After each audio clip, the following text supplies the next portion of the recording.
Hey, what's up, everybody? This is Josh Holbrook from the Against the Grain podcast. First of all, I just want to say thank you for everybody who has subscribed to our channel and has been listening to what we're doing. Really, really appreciate you listening, sharing, subscribing, and passing it along to people who might enjoy what Mike and I have been doing here. There's lots of reasons we wanted to start the podcast. We both enjoy talking about history and politics and other things that are going on in the world. We also just want to talk to interesting people and get our viewpoints out there and get the viewpoints of other people who have different points of view and discuss things just on any kind of level that we can. It's really important to us that open conversation happens out there in the world that seems to be so divided. What you're about to hear in this episode is the first of our interviews with what we consider interesting people. My guest is Felicia Rose Sharpe. She is my cousin. She's a very interesting and cool person. Throughout our childhood, we got together irregularly. I didn't know her very well. And in our adult years, we didn't know each other very much at all. We started having some online conversations about a year and a half ago or so, maybe longer, maybe longer ago than that. But over time, she became one of my favorite people to talk to. Her husband is in the Coast Guard, and when they got transferred recently from Puerto Rico to California, on the way through Texas, they stopped by, stayed the night at our house, and her and I sat up for hours discussing many, many things. So I'm excited to get to bring you a conversation with someone that I could talk to for hours on end. This conversation is about 2 hours, but it could have been four easily, and I'm sure that her and I will do this again. There's lots discussed here, lots discussed openly, and there's lots we disagree on, lots we agree on, and that's okay. I'm really just looking forward to doing this more often and talking to interesting people out there. I hope you all enjoy it. If you have questions, we'd love to take them. And just thanks again for tuning in. All right, looks like we're live in the business now. So yeah, I'm good. How are you? I'm pretty good. There was some hesitation there. What was that? How deep do you want me to go? I'm Uh, good. I'm doing good. I want the real answer. Like it's a lot of times people are you say, "How are you?" and they go, "Oh, I'm great," and that's I'm just fine. definitely not the answer. Um, yeah, right now I feel like I'm like in this stage of like cycling back into this um kind of like block that I've had for a long time around being able to like access what I actually want to do with my life. And I can kind of like lean into the things that are alive for me right now and that are bringing me joy and that feel like they're on my path and are like the doors are opening and I can kind of like get into that for a few months at a time and that feels really good and I get into a flow with it. And then inevitably I kind of come back around this like circle where that like I don't know, that like frustration of the disconnection from that and like this feeling of grief on a soul level of being like having that confusion, it like comes back up and I have to like peel off more layers of it. So I'm kind of in that this week, but Is that like feeling like you're not in the right lane that you were designed for? Is that kind of what that? kind of, yeah. It's kind of like what lane am I supposed to be in? Yeah. And I've been working on like shedding a lot of conditioning and a lot of just like behavior or belief systems that are not actually like um, correct for maybe like who I am or the direction I need to go. Um, and so, yeah, it's kind of like a self discovery journey. But it's also, yeah, it's more aligned with like just feeling this deep sense of like my soul is here for this like bigger purpose and I haven't like gotten clear insight into what it is yet. So being a mom is obviously a big part of your life at the moment, right? It is. So I mean that takes top priority, right? It is a priority. I feel Only like a priority. it is a high priority, Okay. but I've never felt like motherhood is my purpose in this lifetime. No. Can be a purpose, can be the purpose for a season, right? Absolutely. And Yeah. it is a purpose by default, but um I don't feel like that's where my I don't feel like that's where it stops for me. Like my soul has used motherhood as a classroom for very deep growth and spiritual development, and I feel like as a parent, if you're doing it right, that's what it is, you know. Um, So but funny when I feel like it's preparing me. It's like using it as a classroom to kind of like prepare me for something else that I'm kind of also here to do with my time here, and that's the piece that I'm feeling disconnected from. it's so funny when you and I start talking. It's not we don't stay in the shallow water for more than about 3 seconds. That's why I said like how do you want do you really want to know? I Because always want the real answer. not Like everyone can go there. Yeah. and I hate it when people are like, "Oh, I'm fine," and you can like see in their eyes they're not. You know Yeah. that bothers me. I'm like, "Come on, be real." It's like, Yeah. How what? much time do you have? Yeah. Yeah, yeah. I have all the time. I want to hear it. How much role does your woodworking stuff play for you in that? Like, how much do you get out of that? Because that behind you, that's your stuff, isn't it? This is, yeah. Yeah, I made this. There's a few things around. Yeah, it has served me greatly at seasons of my life, and it's also something that I kind of like will come out of as I have these other side quests that call to me, and then I'll come back to it, you know.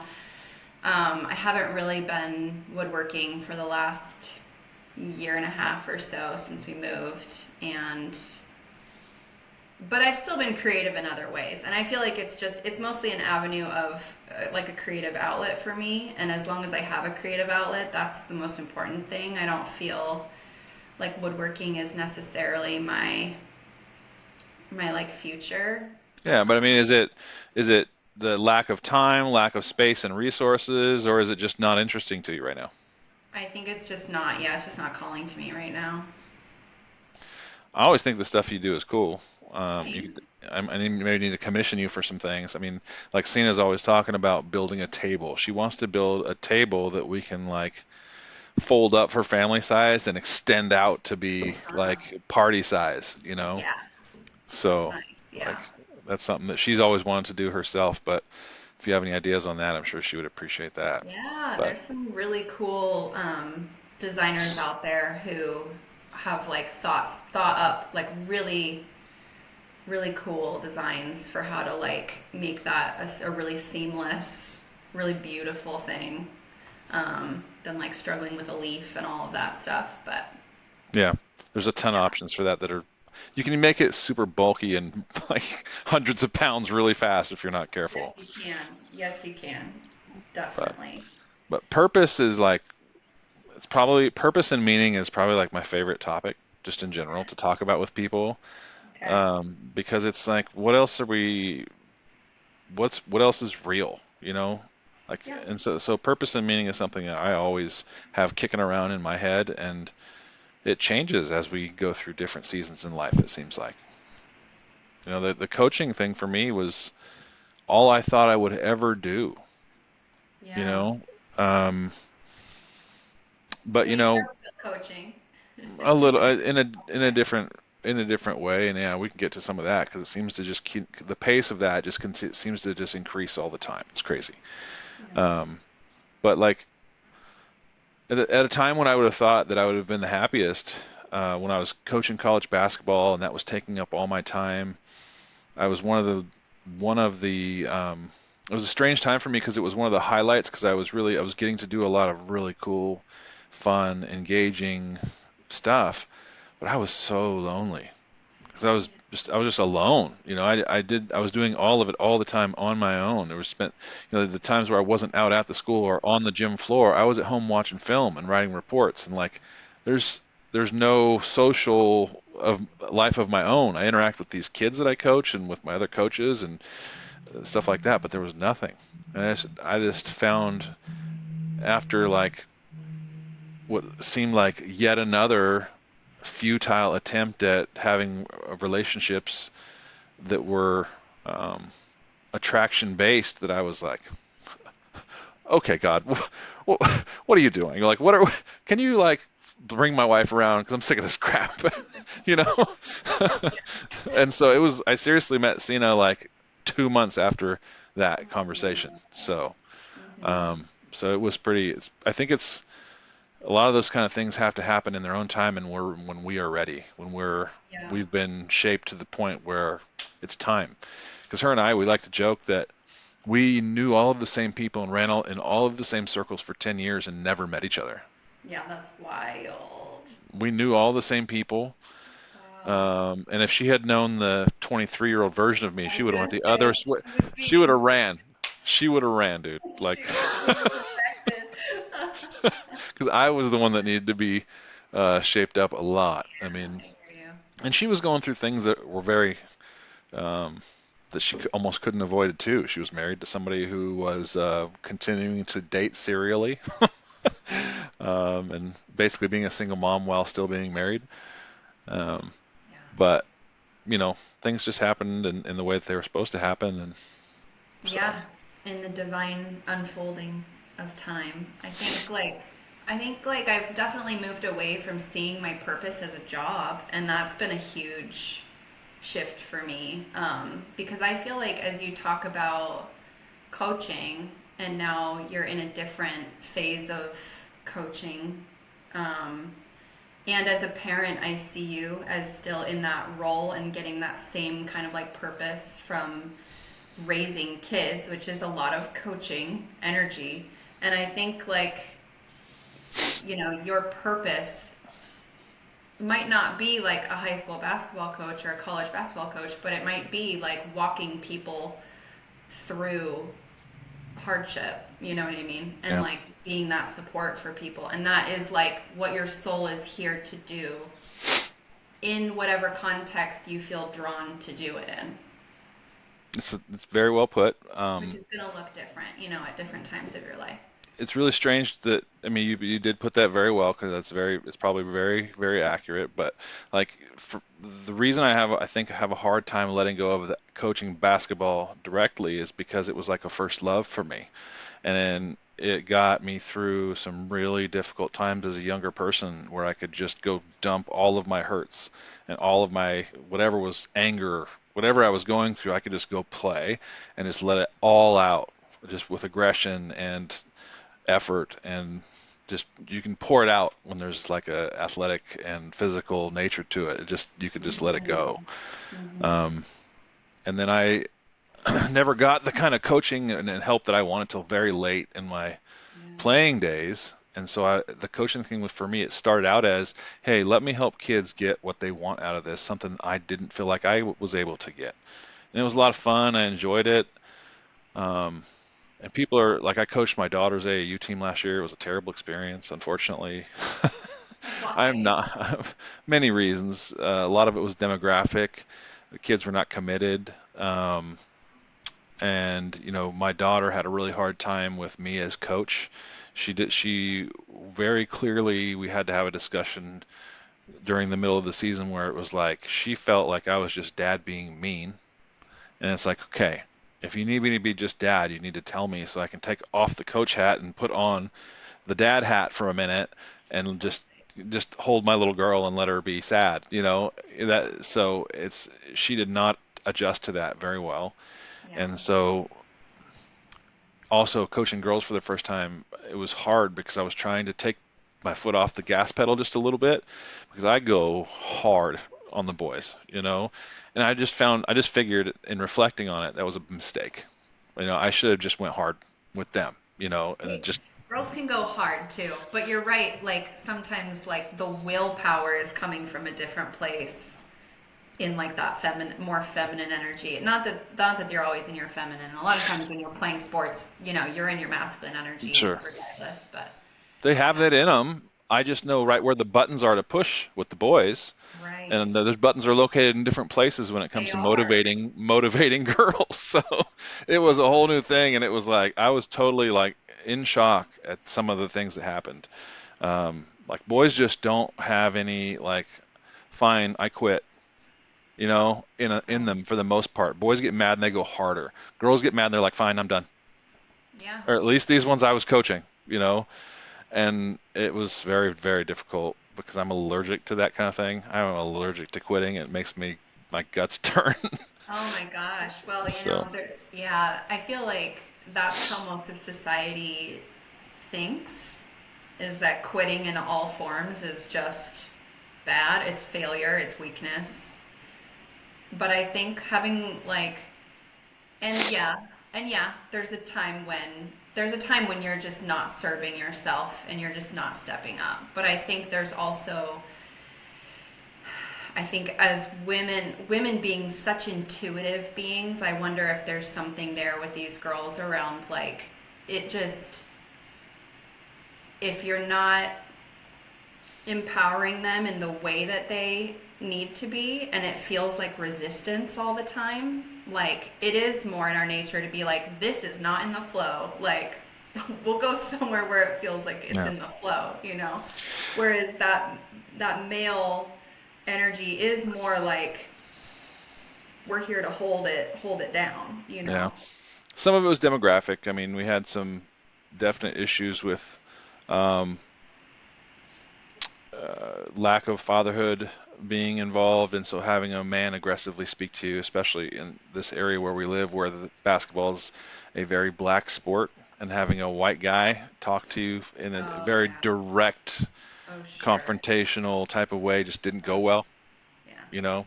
Yeah. And I'm nothing if not direct. So, Yeah. um, and so that just it was bad mix. So these guys that I coached for, this organization that I coached for, I really like these guys. They're great. They gave me all the support in the world. They want me to do it again, and unfortunately, I'm probably going to have to tell them no. It just there's too much going on, and it took up a lot of my time. And my daughter's not going to play this year, and if I don't have to go watch her be coached by somebody else, and I can just back all the way off of it, then hey, you know, Yeah, I feel like, yeah, to step into that, it does feel like now you know what you're stepping into, which is kind of taking on, like, yeah, diving into some whole generational traumas and learning about that and how to navigate around that, and part of in it, a part of it different way than the types of stuff you've been working with.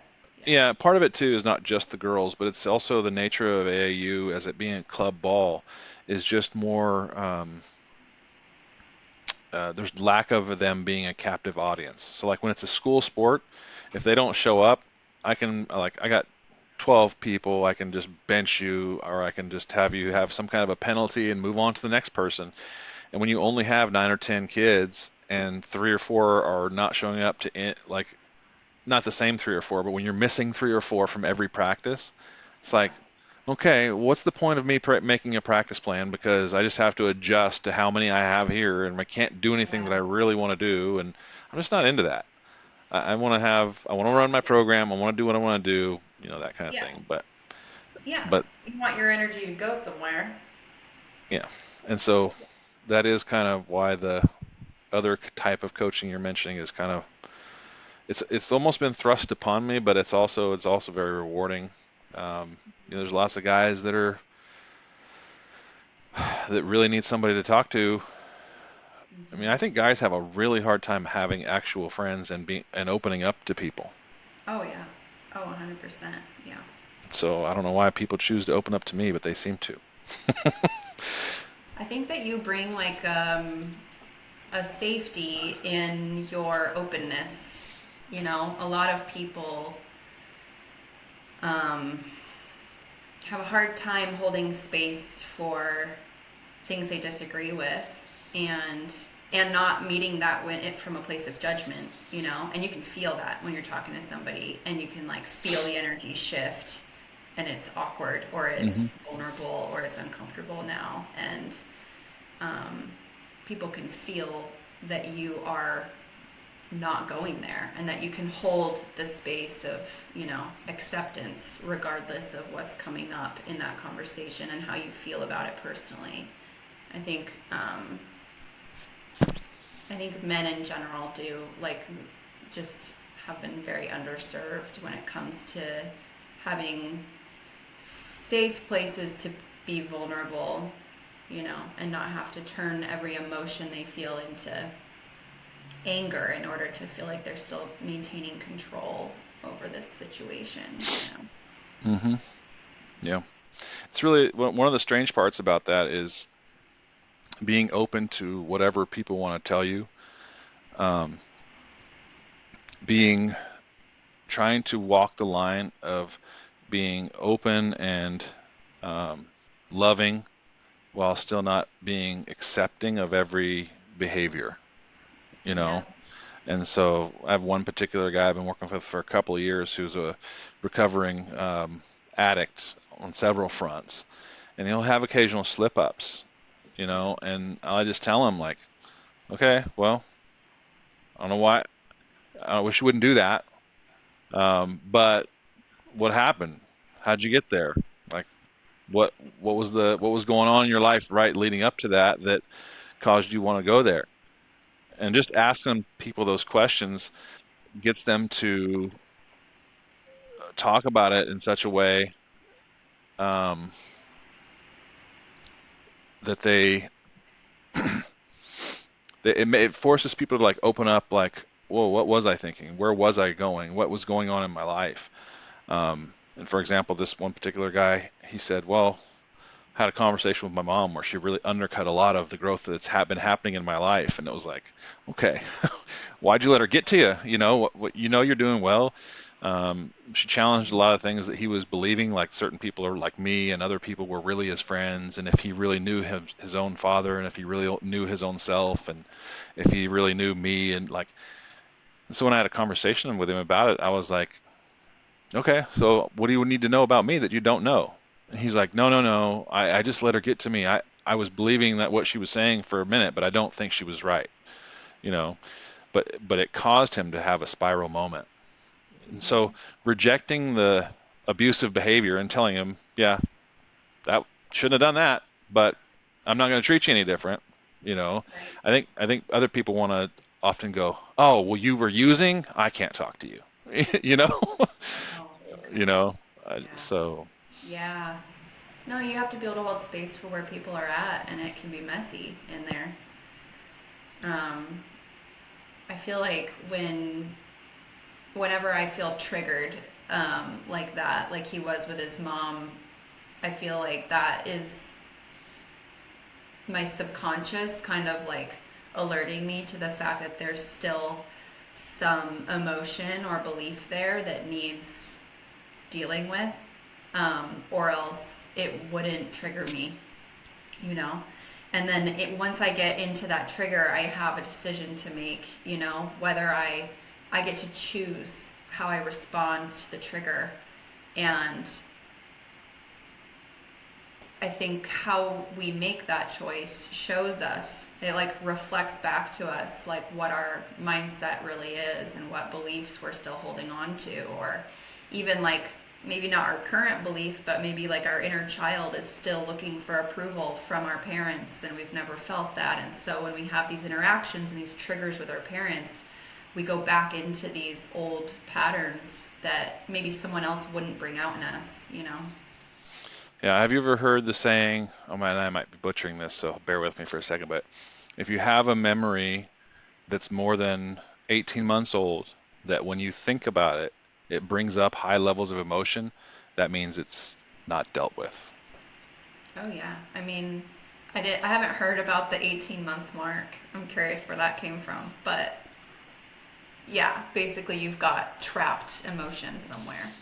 Yeah, that's a Jordan Peterson thing. He's the one that I says that. see. I see. Are you a big Jordan Peterson fan? I like him. I mean, I am a big fan. I would say there's certainly things that he says and thinks that I don't necessarily agree with, Yeah. but he's definitely been important to my life. I mean, some of his Right. concepts that he talks about have been extremely vital to me figuring out my own self. Um, Yeah. just he has a personality test that he has online that's really cool. I've taken, I've corporate life, you take them.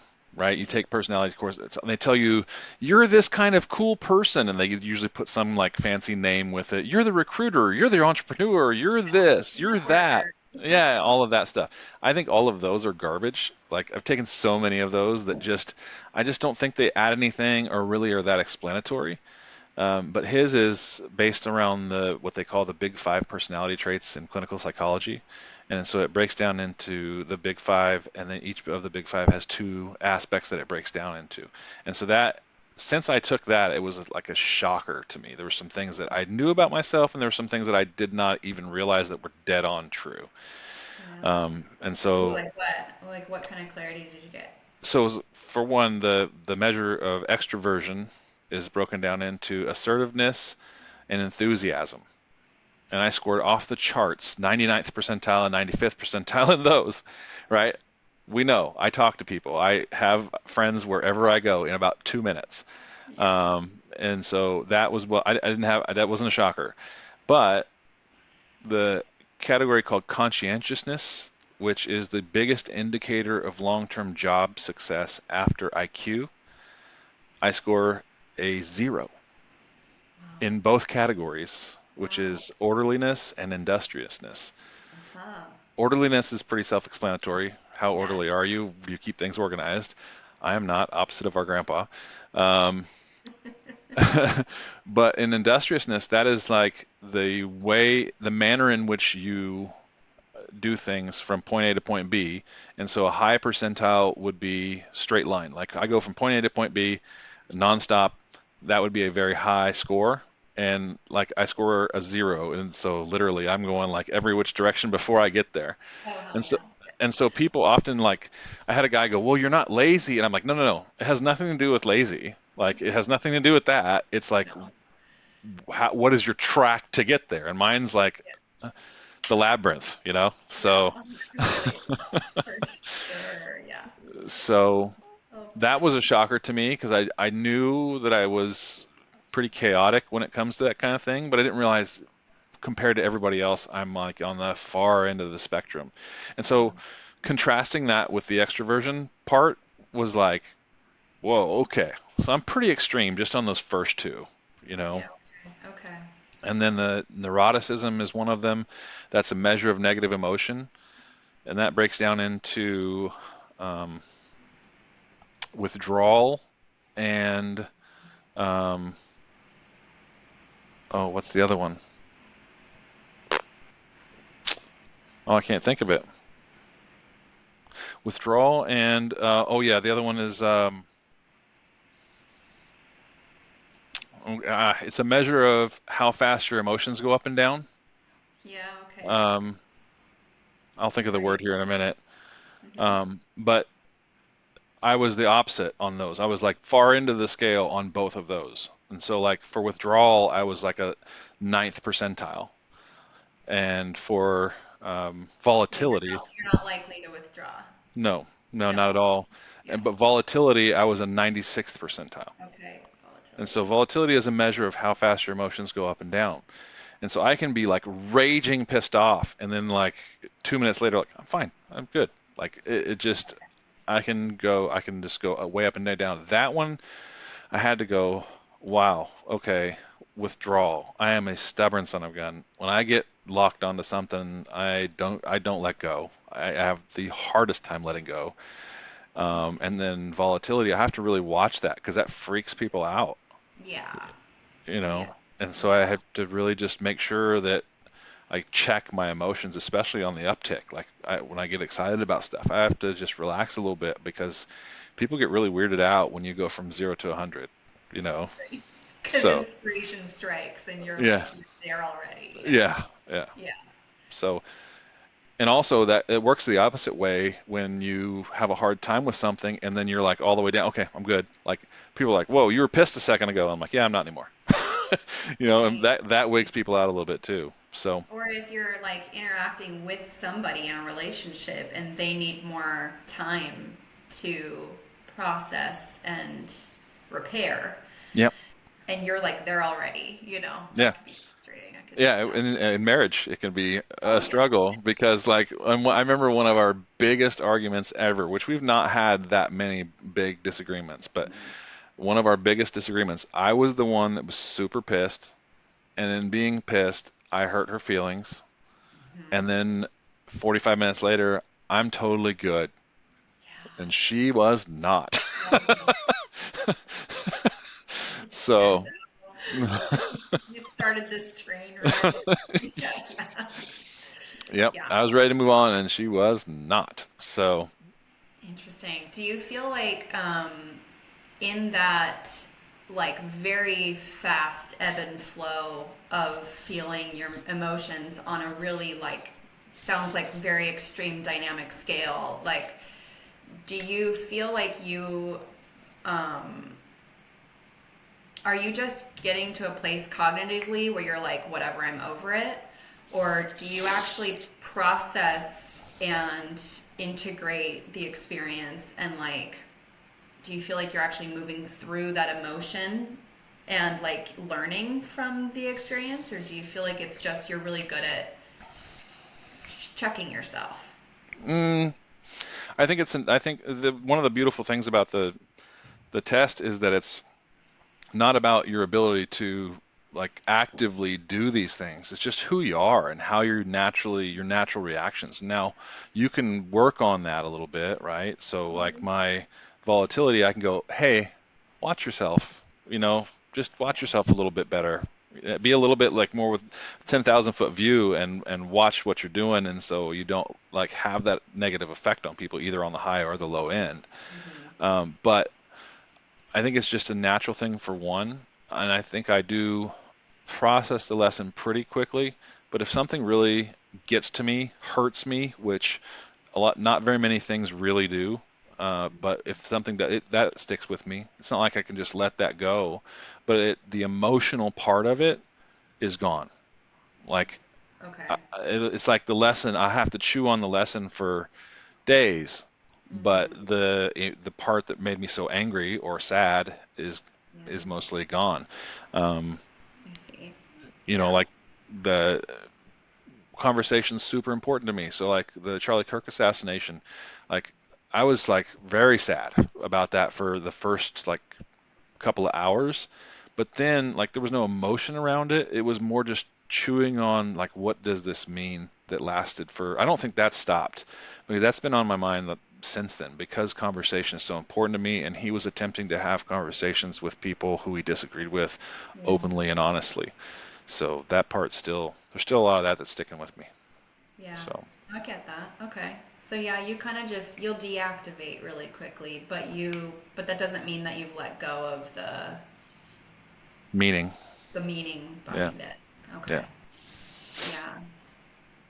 yeah. So it just the emotions come back to level set pretty quickly. Yeah. That's nice. Yeah, That's nice. yeah. Like Um, last night, I was annoyed that my family left the kitchen dirty for me to clean again, and I cleaned it. And by the and time I leave went it to bed, there. I'm like, whatever. Yeah. Yeah. It's nice to I feel like in my process of realizing that I am not my emotions, right? Like they are an expression, but of like where I'm at in that moment of time or in that experience. But being able to sit more in a witness seat when emotions come up or when I get triggered, and you can kind of maintain the ability to assess what's going on and what kind of decision you need to make, therefore, without getting like completely swept away in the current of the triggered emotion that's coming up.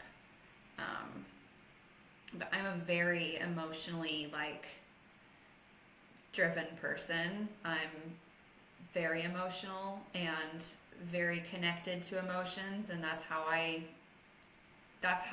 know things is through how I feel. And um, like being able to feel things that other people aren't willing to feel, um, things like that. And so I've had to learn how to be that way more so, but it does not come naturally to me. I've spent most of my life like completely getting swept away in the emotions without having like the tools to navigate that from a It's a hard place thing of to learn.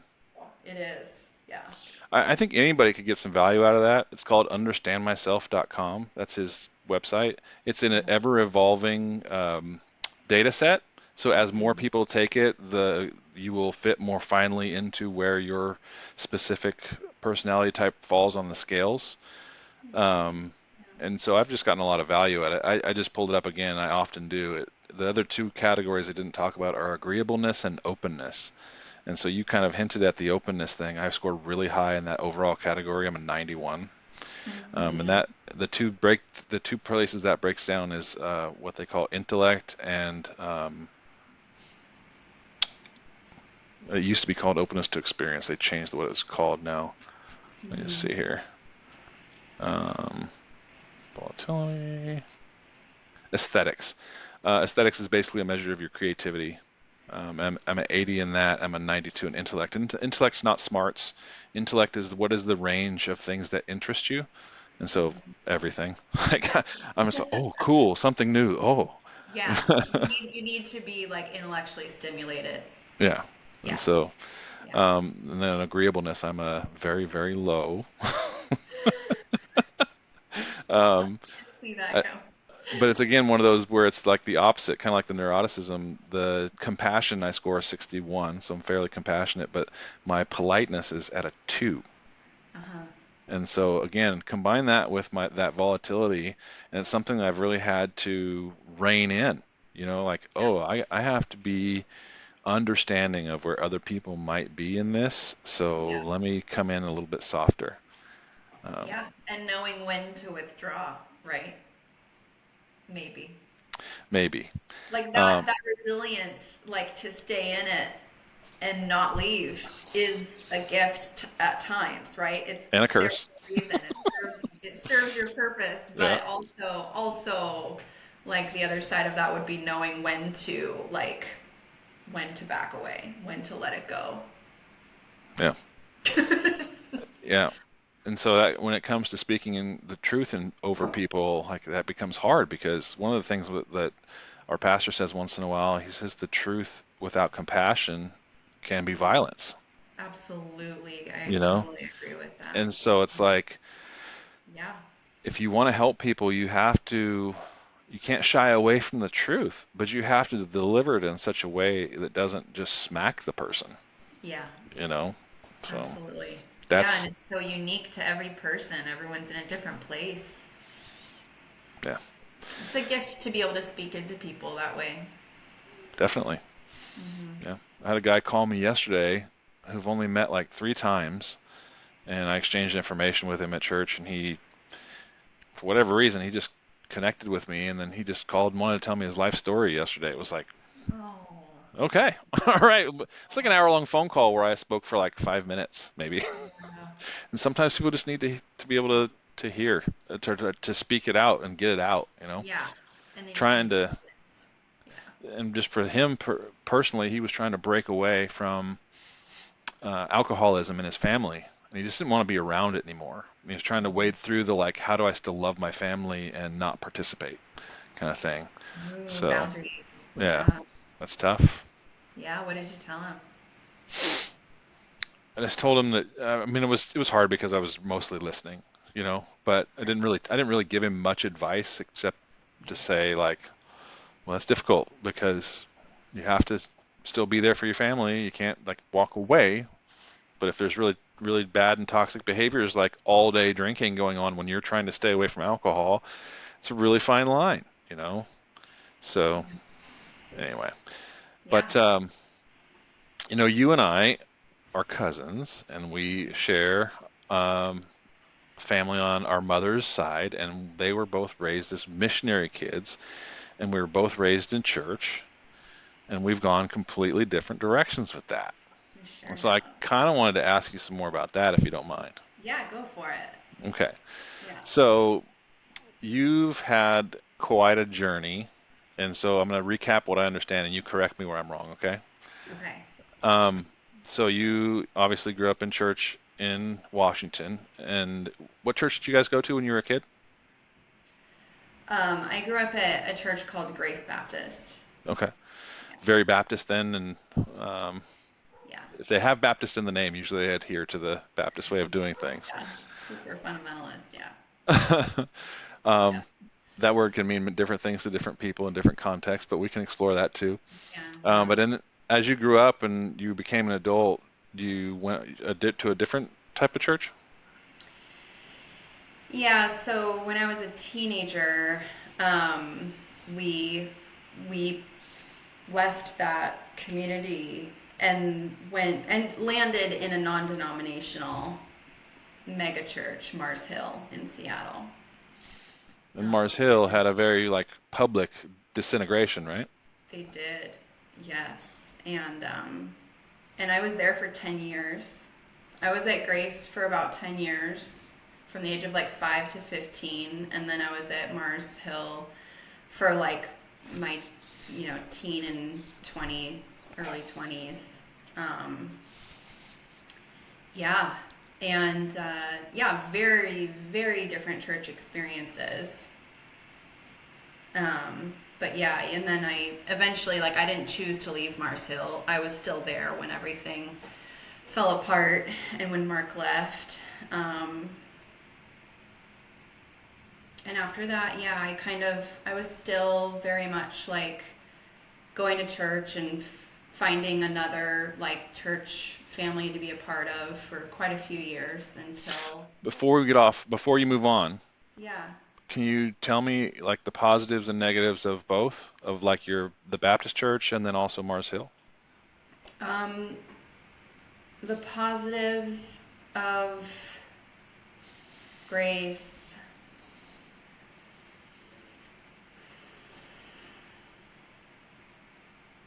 Um,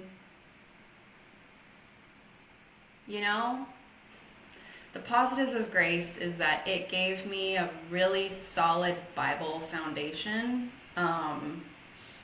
I know the Bible really well. I know theology really well. I know the Christian doctrine really well because they were really, really heavy into studying that.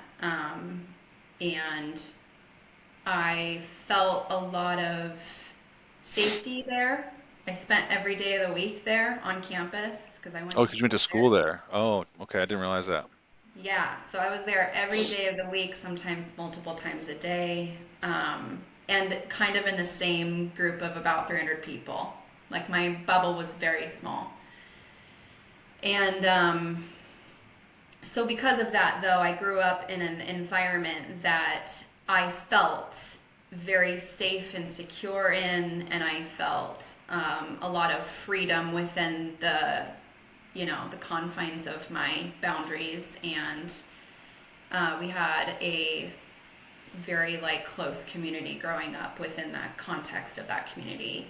Um, and I would say, like, now looking back on it, the experiences that were very negative and detrimental um, have become a huge catalyst for my growth spiritually now and for my development as a person in this life. So it has served me like a refining fire does, and that I can say is probably the biggest benefit from that experience. And those negatives, were they like closed nature of the way of thinking and very rigid, or what was the negative? I mean, what was that? So this church community, like,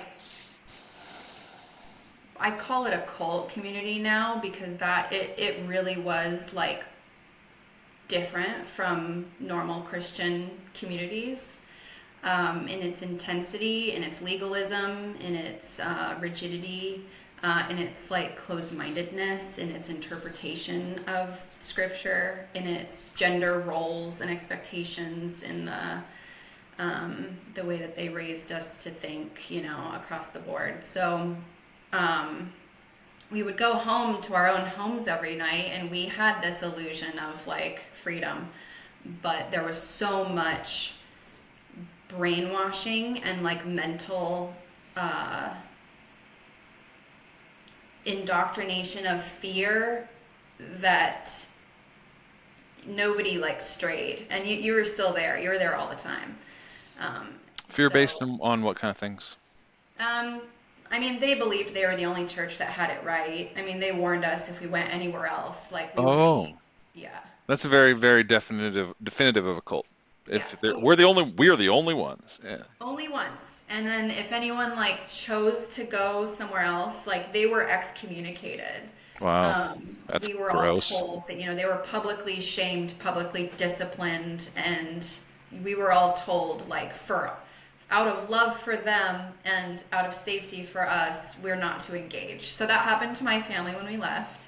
Wow. And that was devastating, right? We share other family members who were part of that church community at the time, and that was significantly difficult for those relationships for many, many, many years.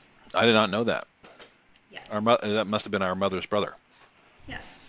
Gotcha. Okay. Um, yeah, that whole family. And we were so close up until then. I mean, we were so close. So it literally drove you guys apart where you guys didn't hang out anymore? Yeah, Wow. for years. Oh, yeah, so different. And, That's my mom tough. and auntie were close. They were in groups together. They had friends together. I mean, all of my mom and dad's friends, like, cut ties.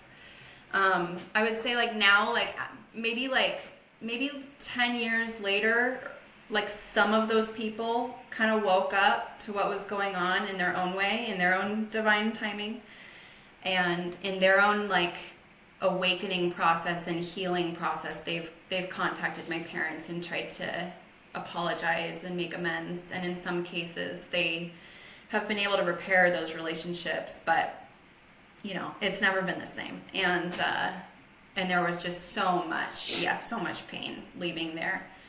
um, and that was the only world I'd ever known. I had been there from kindergarten through ninth grade with the same 20 kids in my class, and then I That was was the timing. That was the timing. Ninth grade.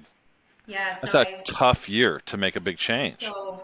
so hard, yeah. And I mean, I had been completely brought up there, so I was 100% indoctrinated, drinking the juice and perpetuating the bullshit. Like I was gold star, straight A, cold girl. Um, and then I was put in public school for 10th grade, and that was like culture shock city for me. Of course. And I, yeah, I mean, I struggled to integrate into the real world for years, actually. And then kind of landing in this. I mean, and I struggled with my family. I continued to go to youth group there for probably a year and a half. They let me because they could see that I was like, I thought they had lost their shit. I thought that they were Your parents? completely off the deep end. Yeah. And that was being reiterated to me by my Mm-hmm. church leadership, um, that they were in sin and that I needed to keep coming and that I should consider staying with another family member. And like, yeah, yeah, yeah, yeah. God. So I mean, like, it was bad. It like when I talk about like I grew up in this cult, like it really was bad, and I was completely brainwashed. And so leaving that church was difficult, and I had a very slow, painful like severing of ties. And but eventually, we looked for churches. We eventually found Mars Hill, which was like experiencing a relationship with church and with Jesus that I'd never thought was possible before. Just being non-denominational and not being a cult, they were kind of just more regular Christianity, but like they just felt like so open and so alive, and so there was just so much freedom in Christ in that church community. And Mars Hill kind of like made his name as this like kind of rock and roll pastor who had this Mark, really like yeah. rebel spirit. And Mark Driscoll. Yeah, he's very active on social media even now. Now he's down yeah, in he's Arizona in now, right? Phoenix or like Scottsdale, yeah. Yeah. Um, yeah, and so he was in Seattle, and it was just like it was awesome. I mean, it was like I didn't know worship could be fun and interesting and, good music. And I mean, like, just so I rediscovered this relationship with God in this kind of new context, still within Christianity, but in a different way. Um, and he was a lot more kind of like Jordan Peterson, like very direct, very like big on integrity and accountability and truth and the way he sees it anyway, and more traditionally minded. But like it was worlds different from where I was coming from. So I stayed there for 10 years, and I mean, I ended up getting married out of that church, and um, yeah, it was a huge part of my kind of development as an early adult and a teenager. Um, yeah. And so you weren't married very long, right? Uh, Married for 4 years, Oh, but 4 years. I was with him for almost 8. Wow. Yeah, only boyfriend, First and only. first and Well, only. before we move totally into that, Mars Hill, positive and negatives. What was good and Yeah, what was bad about that? I mean, you gave me some of the good stuff already. yeah. Mars Hill opened me up to that. A relationship with God did not have to be what I had known it to be, and it opened me up to um, yeah, just feeling more life in my spirituality in general. And then like, but then like looking back from where I am now, like it was still pretty like traditional values and things. Like there are some Christian churches now that are like really open-minded and go in a really different direction with like interpretation of scripture and stuff. And this was not that. It was still very traditional. Um, Some go pretty far afield. yeah, yeah, yeah. So I think it was a really good stepping stone for me, because I still had the familiarity of like we interpreted scripture the same. You know what I mean? It was Hmm. just like the legalism and the extra rules and like the way that they see, um, women's roles was not quite as polarized as like this culty place that I had been in. I mean, it's the same stuff. It's just at a different volume. It wasn't nearly as loud. Hmm. And Yeah. then my understanding of how it came apart was that there was some really control type issues with Mark specifically, like he would get very angry if stuff didn't go his way. Is that kind of what you saw? Yeah, he had definite unresolved anger issues and control issues and public image issues. And he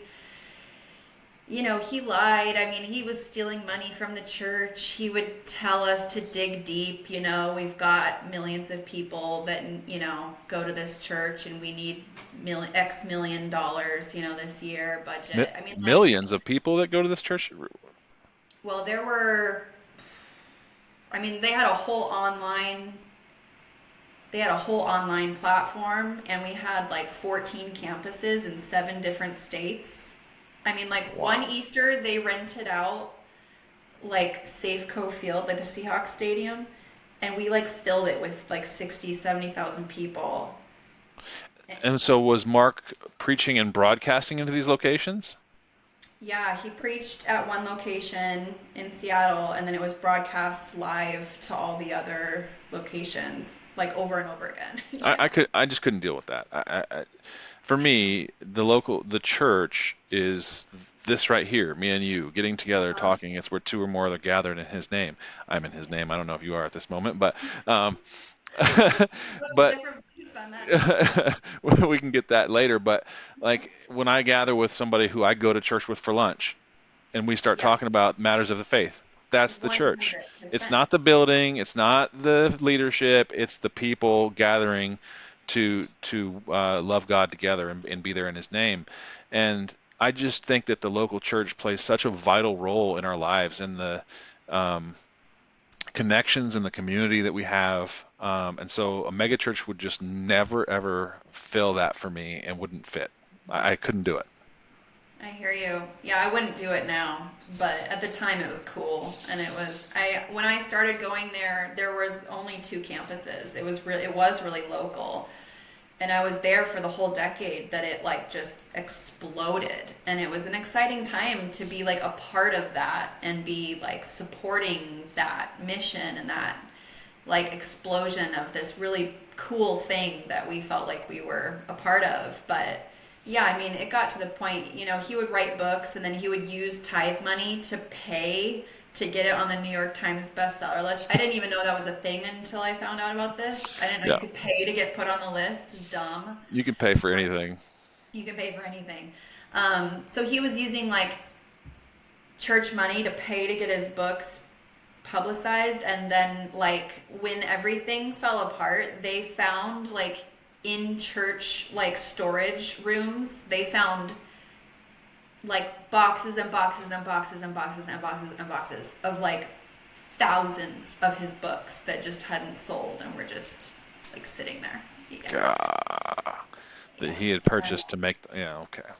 Yeah, he would take people, he would like guide trips to Turkey and Israel and like take people on these like trips, and like you would hear about the behavior and about how everyone on the trip would stay at this like kind of hostel location, which they were fine with, but then Mark and his family were going to this like resort down the way. I mean, just bullshit like that. And Hmm.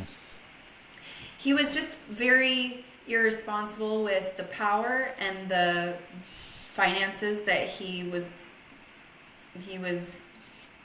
getting. I mean, it was just everyone. He had a lot of charisma, and Yeah, we've seen how that can just completely block people from seeing all the other behaviors of a certainly. person. Hmm. Yeah, one of the most. I'm really, really happy with the church that I go to now, obviously. But one of the things that I love the most about it when I was figuring out if I did like it or not Hmm. was they post their entire financial structure on the wall for anyone to look at. Here's where all of our money goes. It's right here. I was like, great, thank you. Took a huge obstacle over. Yeah, Yeah, totally. Yeah, that's really great. That transparency is really important. And I don't know, like it just got so big. It got too big for its britches. And I don't think that his nervous system was able to hold it as fast as it was growing. You know what I mean? He had a lot of ego. Um, and he was operating out of his ego like the whole time. I mean, I didn't like have that thought process when I was there, but looking back, I can completely, yeah, it's not good. So I mean, I can see like red flags now that I wasn't able to pick up at that time, but yeah. And then you were um, starting to say after that, you were before I cut you off and made you give me the positives and negatives, you were starting to say what happened after that. Well, you were married. You want to go into what happened with that first, and then tell me like some of the other stuff after? um, yeah, I got married shortly after turning 20 years old, to the only person I'd ever dated or been in a relationship with, because that was what I'd been kind of groomed for, what had been expected. Um, and that was completely normal. And I know, like, in the Christian world, getting married young is pretty normal. Hmm. But, I had, as you can imagine, I was very developmentally delayed, um, at that time of my life, just not having as much experience in the world, or being so sheltered and so like suppressed for so long in most of my developmental years. I spent most of my life learning about God instead of learning about myself, and learning about God it wasn't even brought back to or within the context of like how does this reflect upon myself outside of like what I need to do better, so Hmm. very poor self-image, absolutely no communication skills whatsoever. The I didn't really have any like development around like being a healthy participant of a healthy relationship. because in my family, we avoided most of our uncomfortable emotions. We've talked about this. Hmm. Um, and I think like I just went into that relationship completely underdeveloped and very naive, and with this belief that as long as we have God at the center of our marriage, like it's all going to work out because that's what we were told. And that's what was just kind of like impressed. Like, really, that was the only thing that matters.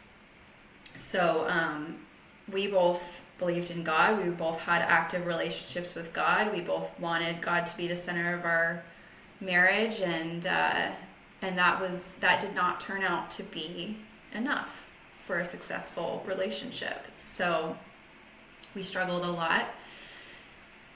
We both came into that relationship with our own unresolved stuff, of course, and we were very young. Like neither of us had like even heard the term like healing or like, you know what I mean, like self growth. Like that wasn't really a thing, and it was just kind of always bypassed as like give it to God, you know, pray about it, give it to God. Um, and that's kind of how I was always taught to deal with anything that comes up in life. Just give it to God, you know. And to me It's now, like as still a very spiritual person, like that happens in other spiritual communities too. You know, like love and light. You know what I mean? It's we bypass the human experience all the time, and we don't.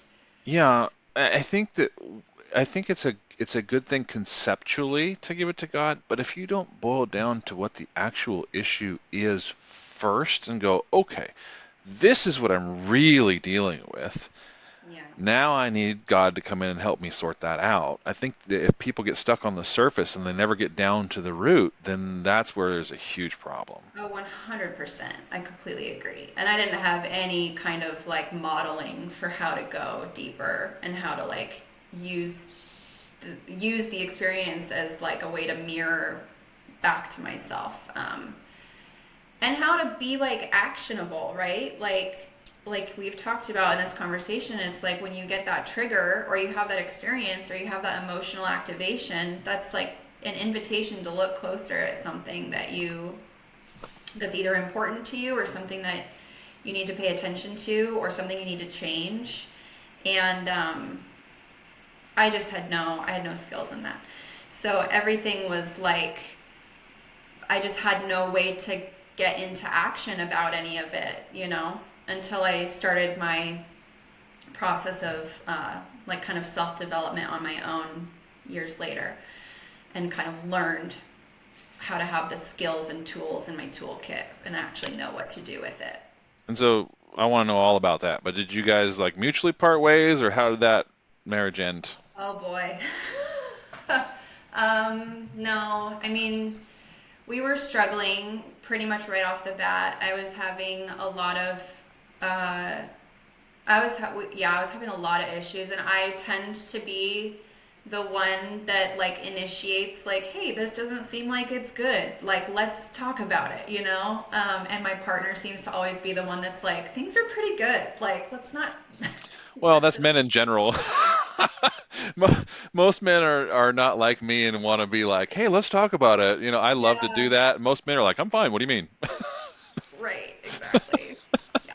So I was up against that a lot, and I was young, and you know, like we were trying, and we loved each other. And he was a really good person, and he still is, I'm sure. But I'm sure he's even better now. But it was really hard. We just did not have skills, and we were struggling to communicate. He would shut down and I would get anxious, and he would avoid and I would like press and not know when to withdraw, not know when to Hmm. give him space.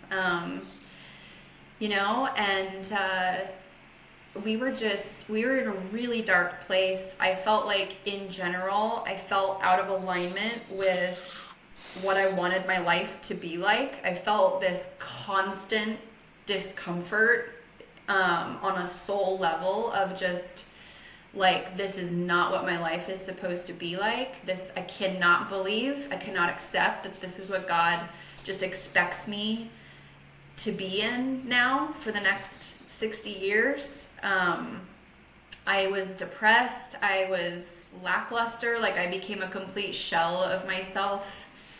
And I was really struggling. And it was like that for a good couple years, I would say. I was asking for us to go to therapy and get help, and he saw that as like, a failure in and of its own right. He didn't want to. He would put it off. He was avoidant.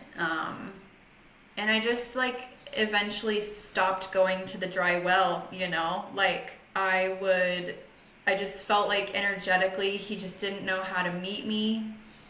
And we just emotionally started to drift away from each other because our lack of connection and like communication was so bad. And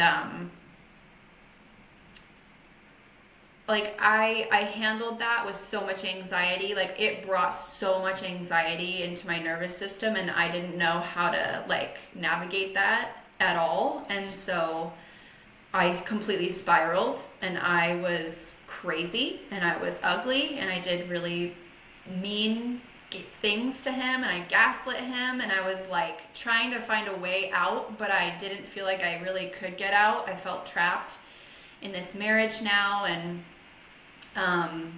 but I felt like I was just in survival mode, and I ended up meeting Skylar, my current husband, and we were friends at work, and it just like talking to him at work, I was like, whoa, this is what like chemistry feels like. Mm. And he is very emotionally available and very good at holding a container for my emotional flow. And that was something that no one in my whole life had been able to do for me. And so having someone with like emotional intelligence and was intellectually stimulating and was able to hold space for everything that I was feeling and like just reflect it back to me in a loving way that didn't come from a place of judgment. Like all of these things kind of coalesced into, I was like, whoa, like I can't go back. Like I can't, like how am I supposed to go back after this? And I was young and I was in survival, and I just realized that I just needed to get out of my current situation so that I could grow up and like learn things about myself and like figure my shit out. And so I'm the one that initiated it to end, and that came after like months of struggling and like feeling stuck, because I'd always been taught that divorce is not an option and that God hates divorce. And so I felt like what I knew in my head about divorce was going against everything in my body that was just screaming at me like, this isn't right, and we need to do something else. So eventually I just did it, and I initiated it, and he was like, okay. You know what I So mean? Like, so for him it wasn't working either. at that point it was like, I think that he never would have initiated it to end, but he also wasn't initiating any kind of like repair or healing or progress or anything else. And so I just felt stuck. And so yeah, he signed things like willingly, and we went through the process, and it was very sad. It was a very sad thing, but we kind of both knew by then. Yeah. And then you and Skylar got married. How soon after that? Oh boy. Yeah. Well, it was like a year and a half after I had gone through my divorce, but it all happened very quickly. And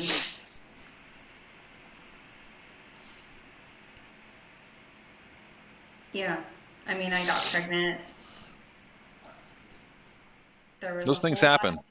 there was a whole, oh, it does. And there were a whole lot of things in there that, like experiences that happened to me, that divorce being like the first one, really, that just like, just knocked me off my pedestal of that like good Christian girl identity that I had built up in my mind about who I was and who I was better than and what I would never be and what I would Mm, never struggle with, and like this like ego part of myself that mm. identified with good Christian girl, like had to be dismantled all the way to the foundation so that I could rebuild in a way that was actually in alignment with my I think truth. that's so common with Christians in general. I mean, I am so glad that I mean, I'm not glad for all the crap that I went through because I went through a lot of garbage and I lived really poorly for a long time, like a freaking heathen. But Mm-hmm. it makes me really easily reflect and go, and speaking just in general, humanity, none of us are any good without Christ. I mean, that's just my perspective on it now. I mean, we're all subject to our fleshy desires and the things that are selfish in our own hearts that we think we want that are actually no good for us.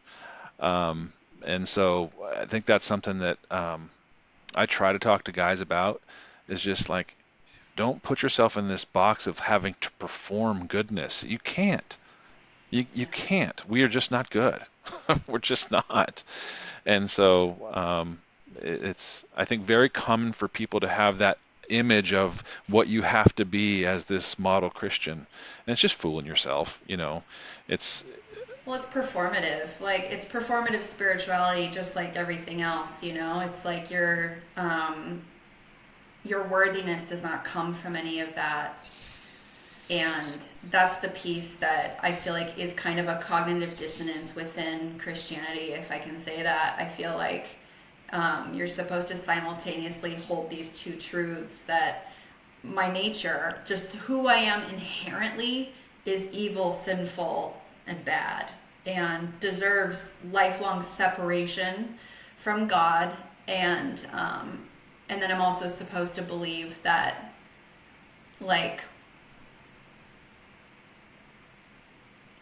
like in him I'm not those things. Like he makes me not those things. He actually purifies me and makes me worthy and makes me good, and like it's just, but that worthiness is never inherent. It's always earned through the relationship given by an outside entity.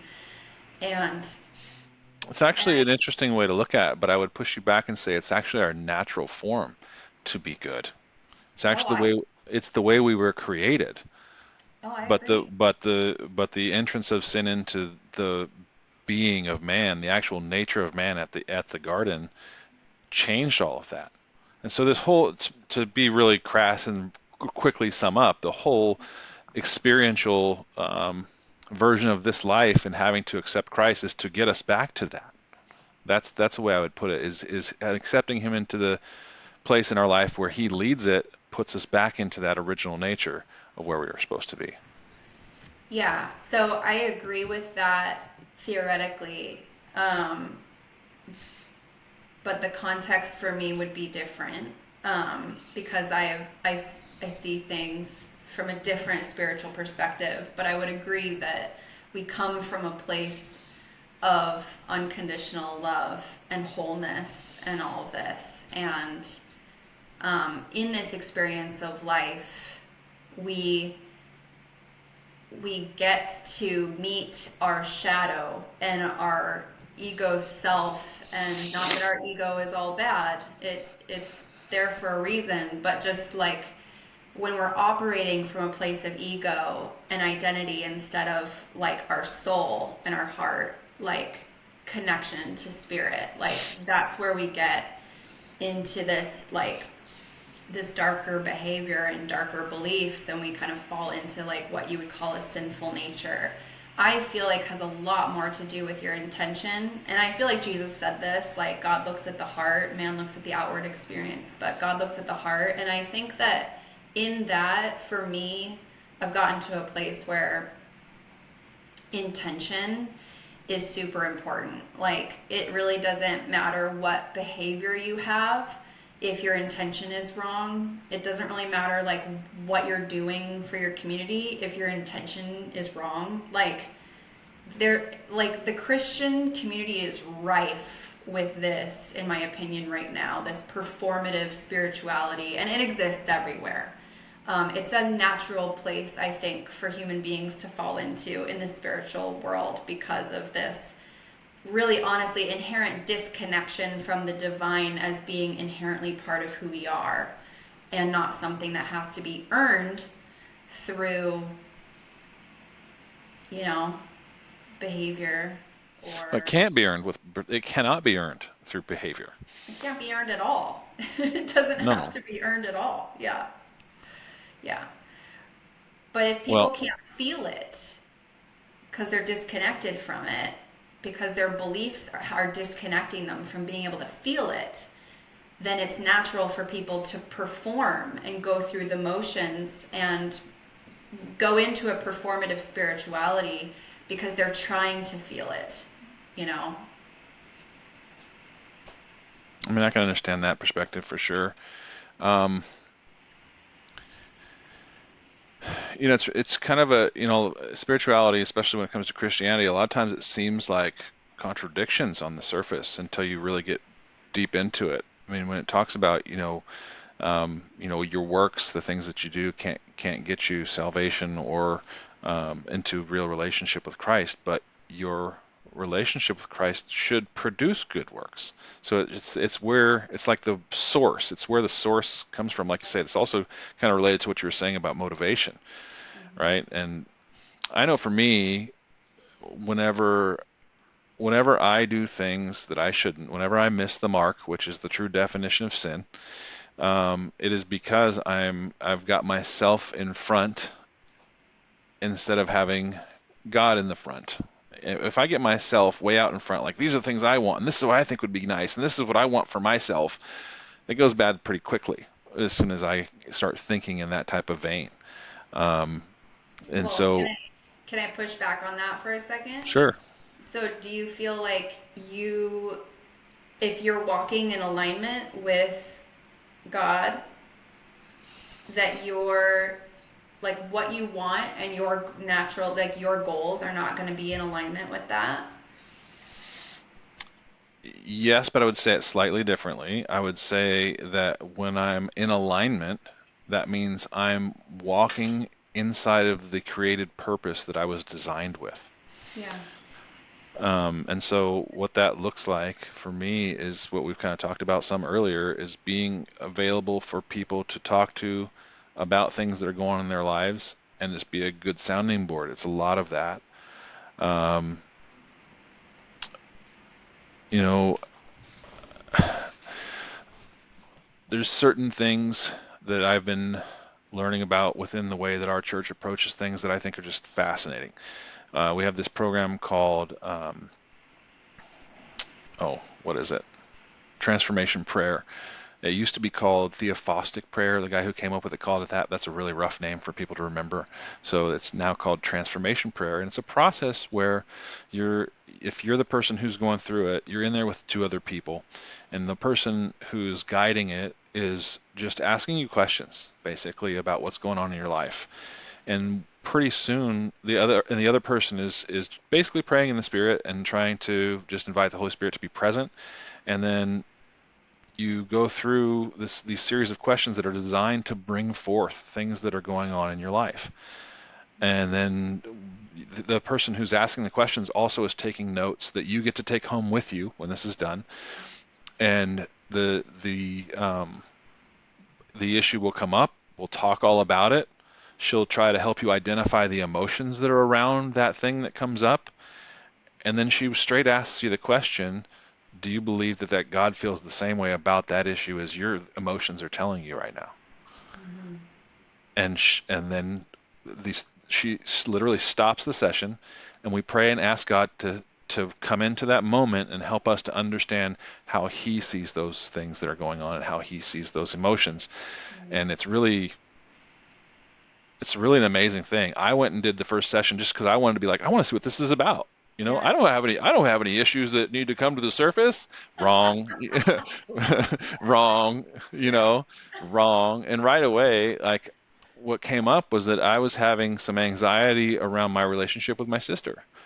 Yeah. That I didn't want to have the negative feelings between her and I that had existed over time that mostly came from her feeling like I was a real big jerk as a big brother.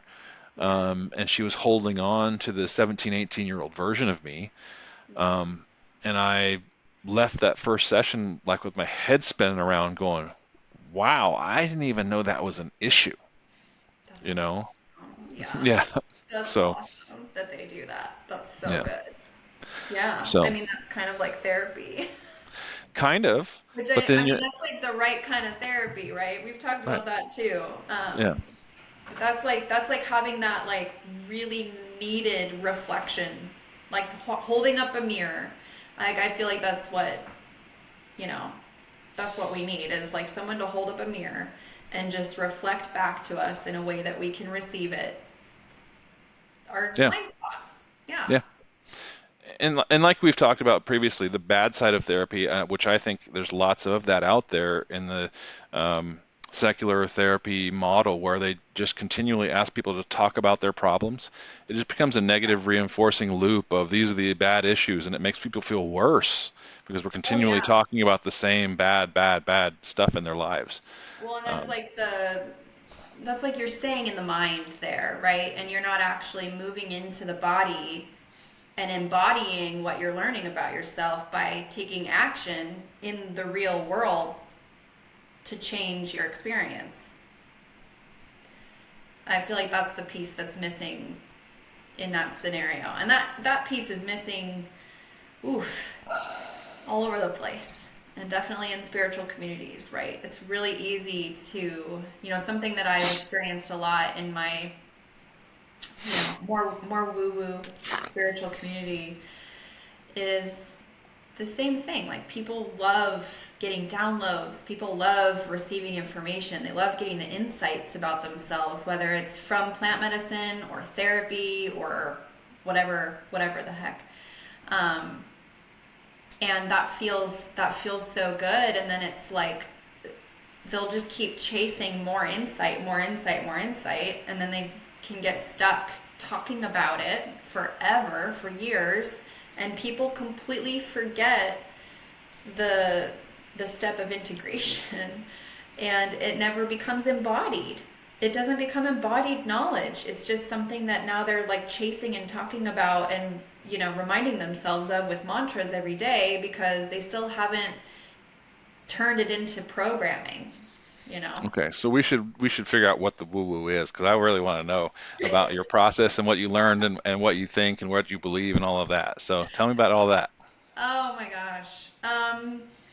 All right. Well, where I've landed is a little bit more like metaphysical. So, to me, God is a source of life, and that exists in all of creation. I do believe that. Um,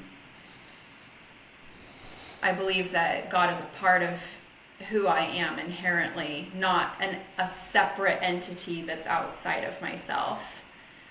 But it also, like, God encompasses all of creation, the whole universe. And so, like, we're all connected in that way. And energetically, this is supported. Um, and I feel like on like the frequency of emotions that we feel, which is kind of like the language of our soul, if you'll give it that, this is how our soul speaks to us, is through our emotions. What's correct for us, what's not, what's right, what's not, what feels like truth, what doesn't. As we go through our life, if we're tuning into the way that we feel, we get clarity on like where our path needs to be. And I feel like unconditional love, which is what the Bible says God is love, um, is the highest frequency. And they even know this. Like you can measure this now Who's with they? Who's they even know? scientists. All The right, amorphous scientists. Listen, work with it. You can measure the frequency of emotions now with the technology that we have. And there's a spectrum of that, you know. There's like the lower frequency emotions, which are like anger, resentment, judgment, jealousy, fear, shame, guilt. These are low frequency emotions. And then you've got like your more mid-range, higher level emotions, which are like acceptance and peace and excitement and joy. And like, Acceptance is an emotion?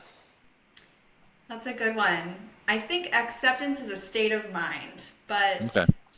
So I have I'm lots gonna of say peace. questions here. Let's say peace instead, because I think getting to a place of acceptance is where you get peace. Okay. Um, I have lots of so, questions. but Let me love is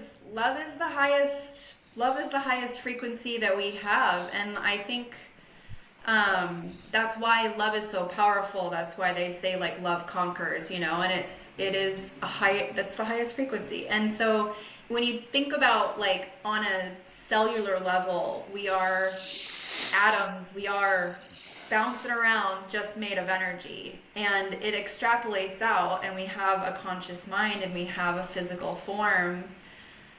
But I think we're souls having a human experience.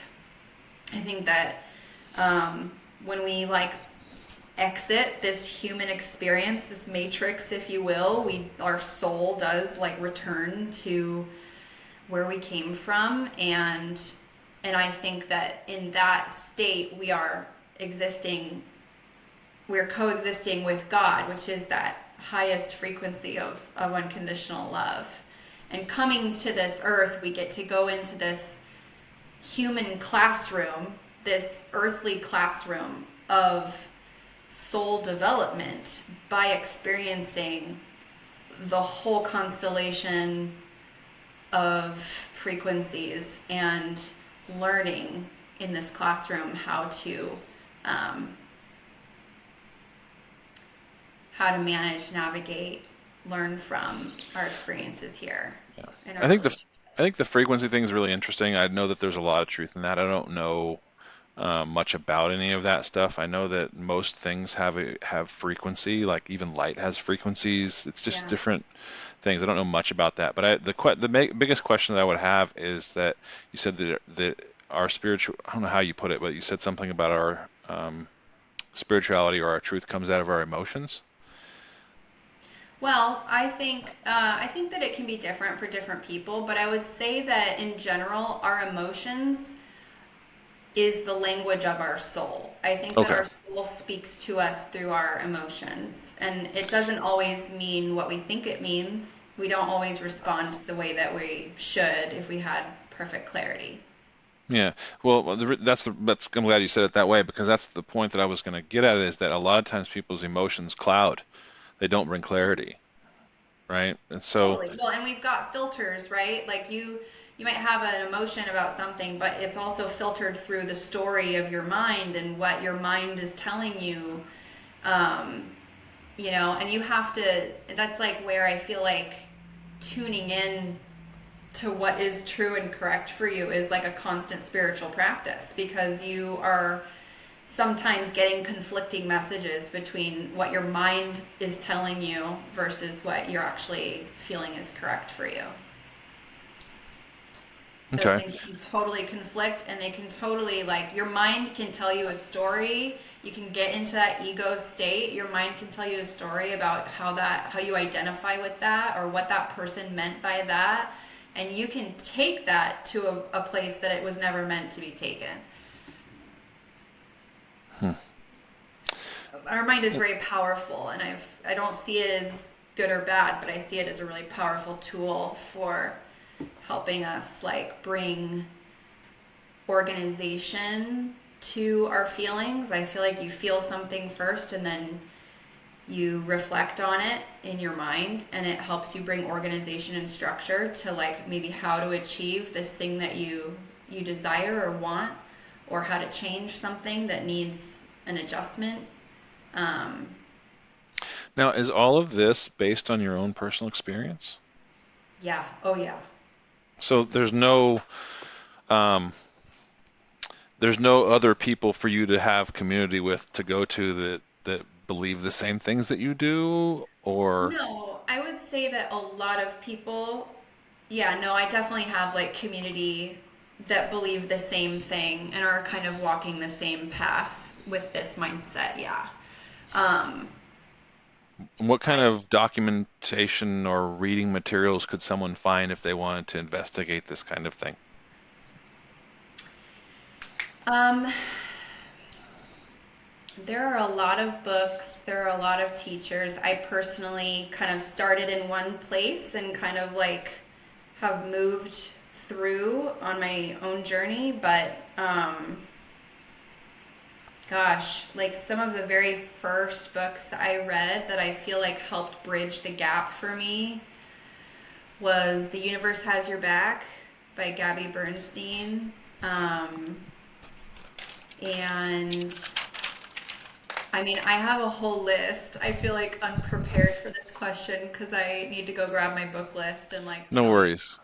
Um, But there but is literature. That's all I was really getting there's at. I don't so necessarily. much Okay. literature. There's so much. And I guess like Carl Jung was actually kind of like the one of the more modern day fathers of this. He did a lot like his life's work is on like the collective consciousness and this like energetic um way that we're experiencing this human life and so Carl Jung is probably but like I feel like it even goes back farther than that like I mean, people have been practicing spiritually in ways that reflect this for eons. And I feel like that's why it resonates so strongly with me, too, is because not only can I feel it as like the makeup of my experience being here on earth and it's reflected to me and my experiences spiritually throughout life but it's also like it's not tied to any religious stories or doctrine that wouldn't like naturally come back like if we lost all of our literature if everything burned and we lost all of our literature and had to start over again like Christianity wouldn't necessarily come back the same way that it did. Whereas like Hmm. energy is the same no matter what culture is telling the story. Like it transcends culture. And so I feel like it would be the same. We could if we could develop science, we could study it. It would be the same. Whereas religion is going to come back differently because it's going to reflect the cultures of that day. And the stories are a little bit different depending on what culture it's coming out of. I know you don't believe that. I know that like in Christianity, like here's a mess. But like if Jesus were to come now, it would be different. But, His messaging would be different. And the cataloging. well, there'd be a modern context to it, but I don't think that the core would be any different. No, I mean like there's actually what's a really fascinating hole to dive into if you're interested is like um, looking at the teachings of Jesus from a more esoteric perspective, and a lot of his teachings actually make a lot more sense even when you interpret them through this kind of a lens. Um, Can you give me an example? he said multiple times that the kingdom of God is within you, and I feel like that's quoted all the time in church, and yet we still maintain this idea that heaven is a place we go to after we die, and that hell is an actual like physical place that people go to after they die when really like Jesus talked about hell being disconnection from the divine, and I think that that's heaven and hell is something we experience here on earth in this lifetime, um, based on whether we're living in alignment with the divine or not. And and that's reflected back to you in your internal landscape. You can be living in hell or living in a more peaceful heaven state, depending on how you navigate your relationship and connection to God while you're here in this life. I don't think that heaven and hell are a place that we go to based on how. Okay, well, hold on. Before we get to that, because I want to stop on the kingdom of God within you idea. Yeah. It's very fascinating to me, and my understanding is it's not exactly what he said. And what you're going to cause me to do is go back and look up the concordance, see what it actually says in the Greek, because Mm. I think oftentimes things get twist just slightly. Just if you turn something just a little bit, it looks way Oh, different. trust me, yeah, that's Yeah, and happened in the so Bible all the way I think through. I think what he was saying is that the kingdom of heaven is within your midst. He was talking about himself. And the way that I understand that is that the Jews believed in only two time periods, the age of the law and the prophets and the age of the kingdom. Okay? And so a lot of modern Christians would say Jesus has to come back for it to be the time of the kingdom. That's not what I believe. I believe the time of the kingdom started in 70 AD. And the time of the kingdom when Christ is ruling and reigning at the right hand of the Father in heaven, and is his Holy Spirit has been planted within us. Since that time, he's given the Holy Spirit as a helper to us, and the kingdom is at hand because it is during that time of the kingdom which we live in now. And so the instruction we were given is to disciple the nations. The instruction's not to go out and teach people to say a prayer that says, Jesus, come into my heart and be saved. It's disciple the nation and spread the gospel to all of the nations. And so it's really interesting when you get into, this could take us on a whole sidebar, which I'll try to sum up instead of get us into the details. But it's really interesting when you look at how modern eschatology has changed that. Modern eschatology, which started around the 1850s with the Schofield Bible, started talking about the return of Jesus is imminent. He's coming back tomorrow, next week, that kind of thing. And so it incited this whole, it doesn't really matter what we do. We just have to be ready for Christ to come back next week and save everything. So the way we live doesn't necessarily matter. It's really toxic to the Christian church. Um, and so we live in a time where um, what it really says about when Christ is coming back, the most definitive statement in all of the Bible, I believe, is in Thessalonians when it says, when his enemies are made a footstool for his feet. It's the most declarative, most definitive thing it says about Christ's return. Um, and so I don't necessarily know what that means, and I think a lot of things that are written in the Bible are purposefully vague and not for us to be known, or not for even for us to understand. Um, so I'm sorry for the tangent. No, that's okay. I agree with that. I think that a lot of what we take literally was never supposed to be taken literally. Um, and that Jesus spoke in parables a lot. And I think I agree with you even that his message was to like take his teachings and spread the news, spread the gospel. I differ in opinion on what that gospel actually was and that it was interpreted correctly by the Roman Catholic Church. I mean, Well, it whoever. wasn't. I mean, it wasn't. But that's why you have to go back to what was actually said by his apostles, in the Gospels, and then by Paul afterwards. I mean, the dogma of the church is really harmful in a lot of ways. I mean, look, they have you pray to Mary, a human being. Sorry, I can't get with that. They have it where you have to confess your sins to another man, a human being, a priest. What? I mean, come on. Now, if I have a relationship with the divine, if the Spirit of God lives within me, I deal with that myself. Um, the thing that, I mean, I took a long journey myself. I grew up in many ways similarly to you, not necessarily so constrained, but I had some things that took me away from my original beliefs too. But but the logical part of my brain, the more I've learned about what we do know about the Bible, brings me back harder and closer to um, the only way that these things could be true is if there's divine protection around the Word of God. Because the more we find in archaeological finds, and not only the Dead Sea Scrolls, but many other finds beyond that, it solidifies that what is there is exactly what it used to be way, way back. Every single time we have an archaeological find, it reinforces um, that what we have today is the original text.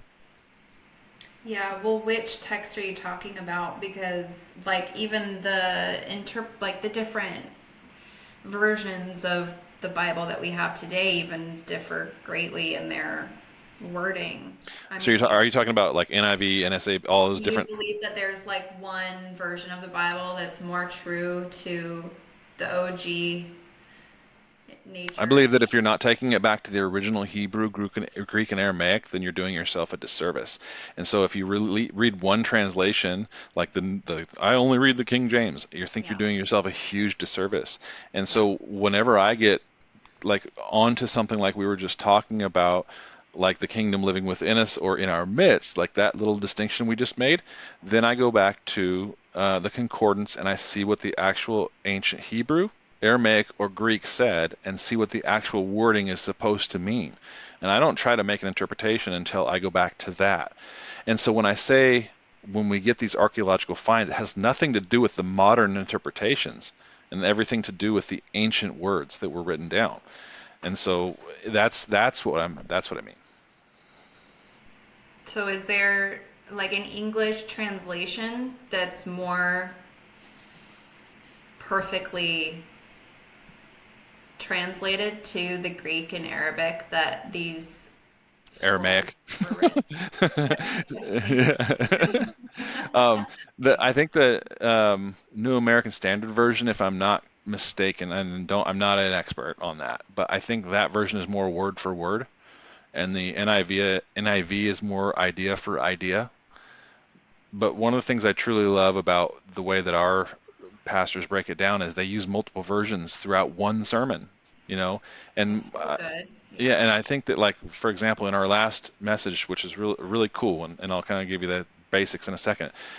At the very end, he used the message. Do you know what the message is? I do know what the message is. Yeah. It's like totally broken down into modern parlance so people can totally get it, right? But I had one guy ask me after the service, he's like, what version do you guys use? He was really freaked out because he's really from a traditional background. He was like, oh, that doesn't sound like the Bible at all, and I couldn't even follow along. And I was like, yeah, it's the message. It's not going to be fun. You're not going to follow along if you're using a traditional interpretation, right? But the message was on um, unity in the essentials and diversity in the non-essentials, right? And so the very core tenets of our faith, yeah, we have unity on those, and we're very straight up strict about those. And there's basically 8 principles.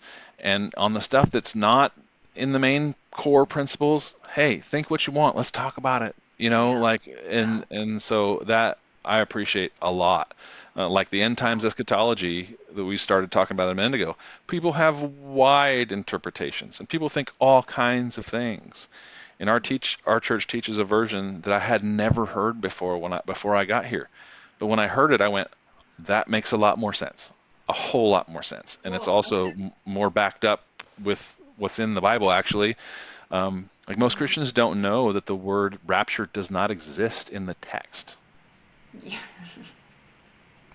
Yeah. Well, is rapture just a word that we came up with to describe ascending into heaven or Jesus's return? Like, It's it's based on when it what talks about text being. are you saying that the word rapture is not in any iteration of the Bible, or It's it's not not. in the original? It's not in any of them. Okay. Yeah. It doesn't exist. Yeah. Also, the word Antichrist doesn't exist in Revelation. Most people are like, "What?" when they hear Really, that. I feel like I've totally read the word rapture in scripture No, before. what they're referencing is caught up in the clouds. That's usually the phrase that's interpreted to mean rapture. I'm gonna find one and send it Do it. to you after Yeah, this. please, please. Anything I can do to get you to investigate would be awesome. Um, and if I'm I wrong, wait, if is I'm it wrong, I'm one of those people that if I'm wrong, then I learned. I don't care. I'm happy to No, be I know. wrong. I know you're safe. So I know. Oh, yeah. I mean, honestly, like, I, for a long time, spent a lot of my life putting a lot of energy into this type of really parsing out the wordage of scripture and, like, just tearing into it like this. And I feel like that's not like even an interest for me anymore.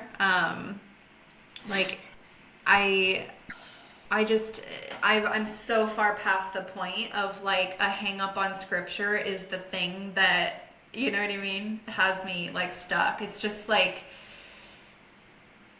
I I just see it very differently now. Like I really see Christianity as kind of a runaway train of like a culture's interpretation of this like experience with the divine that I think I'm like the experience that I'm talking about that's kind of like outside of the context of any like story or dogma, and a lot more like energy related, which feels kind of baseline to me without the added like context and imagery and stories, um, of different religions. It's like I think that in a lot of ways, like Jesus was coming to tell us that that is really like what it is. Like we've gotten it, they had it totally wrong. They had turned it into a religion and they had like created all these ideas and rules that they thought were really important, based on an incomplete understanding of what they were experiencing and what they were seeing and what they could interpret through their visions with the context that they had at the time, and a lot of ignorance and assumptions and like human error was getting them into this place of really like missing the whole point. And I feel like that's what Jesus came to really say was you're missing the whole point. you're not going to get any disagreement on that from me. You just heard me say No. what I think the church is, right? And Yeah. it wasn't ignorance. It was arrogance, it was greed, it was selfishness. All of those things caused the tradition of the Jews to put tradition, law, and ritual above having a heart for God. That's performative. Right. And I think like in the end, if you distill down, like, you know, Jesus had to come and he had to speak in context that these people were going to understand and receive and relate to. And so I do think that he used a lot of wording that they were familiar with, and Hmm. he referenced a lot of ideas and concepts that they were already relatable to. But I think that in the end, like, if you distill down the point of what he was trying to say, like that's kind of where I'm at right now. Okay, It's but hold on now. Hold on now. If you're trying to distill down what he came to say, then you kind of have to get hung up on scripture because the lot of what he had to say points back to what's called a type and a shadow in the Old Testament.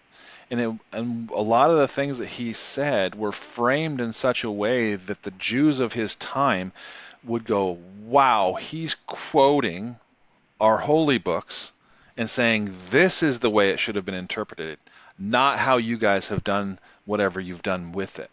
Right. And sure. so, in order to understand what he was really saying, you have to have a deep knowledge of the Old Testament. And so that is what I find happens with a lot of guys when I'm talking. And they'll say, well, Jesus said this and it means this. And I'll go, hold on. Actually, what he was saying was referencing back here in Isaiah when this was said, and it's verbatim, like quoting the words of Isaiah. And they're like, I had no idea. I didn't even know that was what he was saying. And they've taken it to a place where their mind and their emotions want to take them because it feels comfortable. And so that's what I mean. I don't when I think we're using the phrase get hung up on scripture a little bit too technically here, but it's not hung up. It's what's a proper interpretation? Like, are you really getting the true context of what he wanted to say if you don't have an understanding of what he was referencing back to? I hear that. Can you give me an example? Sure. Um, Oftentimes when he would talk about, let's say like a, a fig tree or something like that, there was references to way that their tradition would use figs and different things like that. It was a representative. It was a representation in their culture of different norms and things that they had taken on. The other one is oh But how shoot. is that interpreted incorrectly in the New Testament Uh, if without the context? well, I don't have a great example of that right off the top. Okay, I wish I was better at No, I quoting. am with you. I feel the same. Yeah, I get it. Yeah, I wish I was better at giving you chapter and verse, and here's exactly what was said, and this was referencing back. Yeah. But what happens in these often is, for the reason I'm able to do that sometimes is because guys will text me this big long screed and like, well, when Jesus said this, that, and the other, and it's like this big text message, and I get the opportunity to go, I don't know, let me see, and I go digging in, and then I can find it, and then I can get back to them. But just off the top of my head, I'm not very good at that. So Right. So you can't think of like even like a concept or even like a theme. yeah, there's one specific that came up a while back where it was talking about um, the believing wife cover. This is Paul writing to the, well, like Corinthians, I think, something like that. But he was talking about the believing wife covering the unbelieving husband. And so this guy starts talking to me about how um, that this couple that he knows, the wife is a believer and the husband's not, and so he's going to be saved because the wife's a believer. And I went, that has nothing to do with what is being said here. Okay, what he's referencing is the Old Testament command that they not intermarry with the tribes that are outside of their specific people.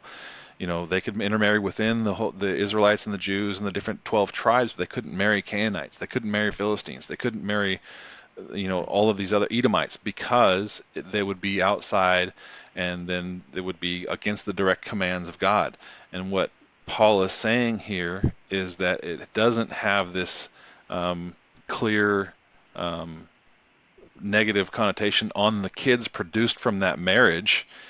It doesn't like say, "Oh, you've broken this command, so now your family's outside the pale." Mm, The believing wife married with somebody who's not is saying basically that those children there's nothing that's outside of that, and each man must be judged for his own. Because if you read back in that later in the verse that he quoted, he just didn't go very far enough. It basically says that each person must come to God on their own, kind of thing. So yeah, I would definitely agree with that. so that was one that came up, and again, that's totally not giving you the right. Again, That's not giving okay. you chapter and verse, but I don't need chapter and verse. That's okay. I mean, I know that you want me to need that, but I don't want anything, okay? I just wanted to have a conversation. I'm not trying to win, okay? no, no, it's not that. It's not like that. It's like, well, if you were serious, you would want the proof. Like, I get it, but yeah, I think like I've opened myself up to the possibility that a lot of what Jesus said was not understood the way that Fair. he intended it to be understood. And I think even the people who were writing it down, um, like I don't believe that the way it's even been written down and carried forward is necessarily the heart of what we were supposed to understand about it. I know that in Christianity, like that has to be true. It has to be true for it to all make sense. It has to be true that it's been preserved through all these years and it is like the, unchangeable direct word of God. But no, like I think especially the people who are following Jesus around and like writing down accounts of his life, um, whether they were with him like Luke or they, were writing accounts down later off of witnesses. Um, it's like I don't agree that like that was absolutely like downloaded from God. I think that historical accounts are really written down through the interpretation of the person writing the story, and the limitations of what they know and understand and how they experienced it. And so I just leave a lot of room for error, which I know is not possible when you're like in the faith, because Well, so much is like riding on the reality that it is unchanged, and it well, that's is. kind of what I was trying to allude to earlier, is that like in my coming back to the faith, there was some logical hurdles that had to be overcome, Okay. right? And Yeah. so there's two things that I would say to that. One, although the four gospels are written, there's variation in how they're written. There's no contradiction. Okay, so that's really tough to overcome logically speaking. When you get three people in modern day who witness any event, they're not going to write it up in the same way, and there's going to be contradiction over the top. Just the fact that there's so much there without contradiction, without one contradiction, is pretty fantastic to believe it being outside of the divine. The second thing that I would offer you is that when you continue to find these archaeological finds, scrolls that are from like the third century, second century, that are so old, and you get the copies and they have to scan these things, and then we have nowadays, only nowadays, the technology to interpret these things without damaging them. We can like there's X-ray techniques and things that they have where they can get down and look at them, and when they're finally fully transcribed and interpreted versus what we have today in the ancient Hebrew and Aramaic, the original copies that we have that are about 1,000 years old, the complete copies that we have, Mm-hmm. they match up precisely. There's almost no other way to explain that other than being divine. It's really hard to like logically wrap your mind around that. How could that be possible that they're exactly the same? And with the Dead Sea Scrolls specifically, they have a full copy of Isaiah, 100% word for word in what we have in the Aramaic. So it's like, and probably the ancient Hebrew. I'm not sure if that's Hebrew or Aramaic, but it's exactly what we have from the original language. It's really hard to explain. What is that interpretation that we have in the original language? Where is that coming from? What interpretation is that coming from? I would have to refer you to there's some experts that are out there. Gosh, what's his name? One of the guys is my favorite, and I can't produce his name. It makes me mad. He runs Apologetics Canada. He's really funny. Canadians that speak very properly and blah blah blah. He's very funny, but he's a very very good scholar who talks very in depth about what's the actual oldest copies that we have. And I can send you some links to his work if you like. But um, I've gotten a lot out of listening to how he talks about what is real and what's ancient and what's not, what's fake. I mean, there's a lot of things like people make a lot of social media hits off debunking the Bible. And there's a guy named Billy Carson who's pretty famous for doing that. I do know Um, Billy Carson, yeah. and so um, gosh, why can't I remember his name?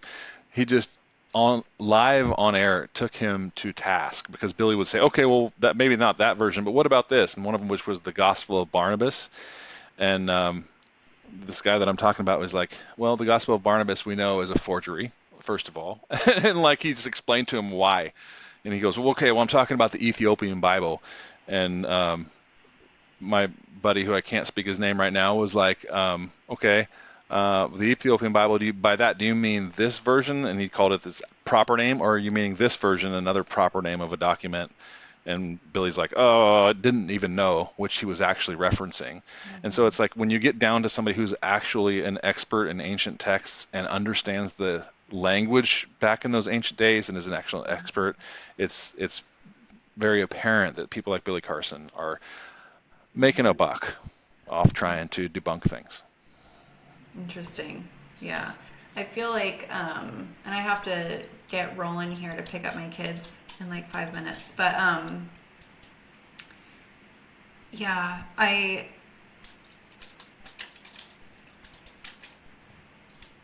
lost Wes it. Huff. Wes Huff. That's his name. Okay, Yeah. you write that down.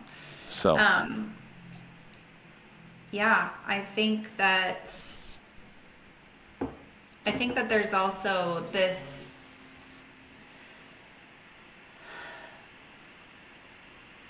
this piece of how much we take out of context, applying it to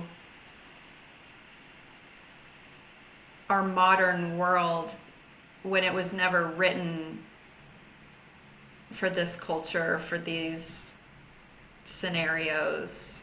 But we just kind of copy and paste scripture into what we are currently facing, and we take it out of context all the time and just like assign it meaning to the things that we're experiencing in a way that it was not written for that. And like if you were going through something and I wrote you a letter speaking directly into what you were experiencing and advising you, like a lot of these writers did to the different churches in the New Testament, it's like someone else finding that letter and then using it as canon for how they should live their life and like how they should make decisions on their experiences that would not always be correct or appropriate. I'm not saying that you couldn't like gain some wisdom if there's like common themes, but I feel like there's so much room for error there as well, that while it can be like a historical account of what these people were experiencing, and there's room for wisdom to be gleaned there because we're still experiencing human experience and we still fall into similar patterns. The way that it's just blatantly taken out of context and like sprayed onto every scenario in modern day doesn't always feel like a responsible way to use it either. Yeah, So totally. It can be misused for sure, yeah. right? But what I would say to that is that most of what you're talking about is Paul's letters to the different churches, and he himself had been the one that traveled and evangelized and started those churches, and a lot of those letters are like, hey, you guys are a little off track here, or you're having these troubles. This is the way you should view it. And so I think that's the reason why it was canonized is because it was instruction on how to stay on the path that Paul himself set them on. And then the rest of those things, the other letters in there are typically your firsthand apostles. And I just wanted to mention briefly, Matthew and